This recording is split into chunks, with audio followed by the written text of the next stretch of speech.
Vayisrotetzu habonim bikirba. The Chumash tells us that already in the womb, Yaakov and Esav were already fighting. And Rashi tells us, what was their fight? Mirivim al nachal shnei olamos. They were fighting over the inheritance of two different worlds. What are the two worlds that they were fighting over? Obviously, Olam Hazeh and Olam Haba. Question is, what is shaykh that they were fighting with each other? If somebody brings ice cream, and there's chocolate ice cream, and there's vanilla ice cream, and I like chocolate, and you like vanilla, so there's no fight. I'll take the chocolate, you'll take the vanilla. So seemingly, Esav Harasha was interested in Olam Hazeh. Yaakov Avinu was interested in Olam Haba. So why does Rashi say that V'yisrotetzu abanim b'kirba means that they were fighting over the inheritance of two worlds? What was the fight? And what we see is that apparently Yaakov Avinu wasn't happy with just getting Olam Haba. He also wanted an inheritance in this world. Yaakov Avinu wanted this world and the next world. And I think that there's a very, very important yesod about the Torah's vision of what Avodas Hashem is all about in this statement of Rashi, this statement of Chazal. Life of Avodas Hashem is not one big long marathon where everything we do is only for Olam Haba. And in the process, we put no value into Olam Hazeh, we scorn it. It's quite the opposite. A life of Avodas Hashem in this world, despite the challenges, and there definitely are challenges. The Mesilas Yesharim writes that a person can't possibly believe that everything in life is about this world, because this world is filled with suffering, it's filled with pain.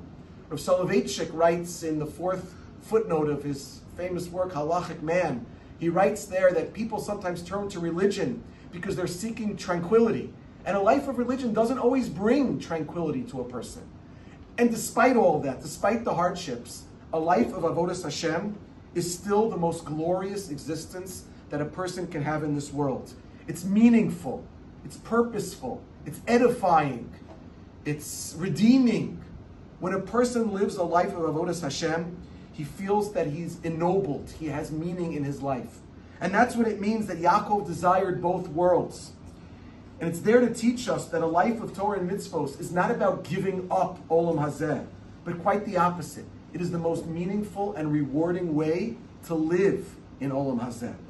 And I think this message is bolstered later in the Parsha. Later we're told that Yaakov Avinu's bracha was that he gets Tala Shamayim, he gets the dew of heaven, and he also gets Mishmanei Haaretz. He gets the fat of the land.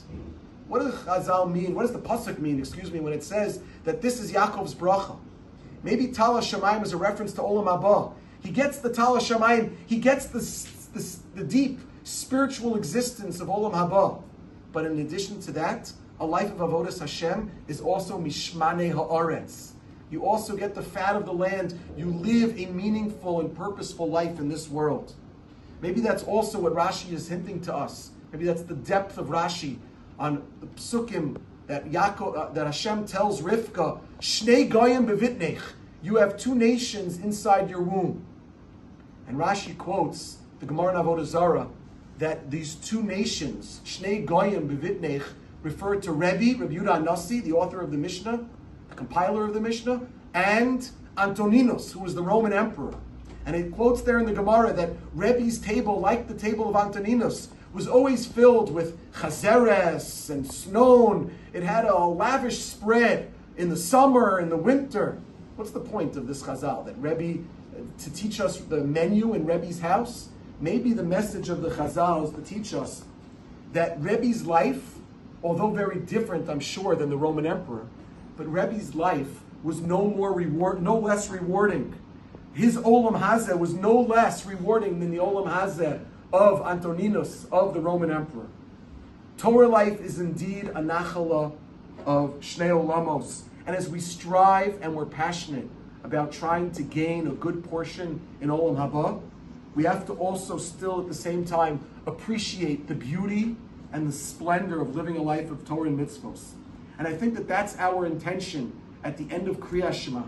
When we say, we dedicate ourselves to Hashem's Torah, and we say that a Torah life is Yatziv, and it's Nachon, and it's Kayam, and it's Yashar. It's what we need to do.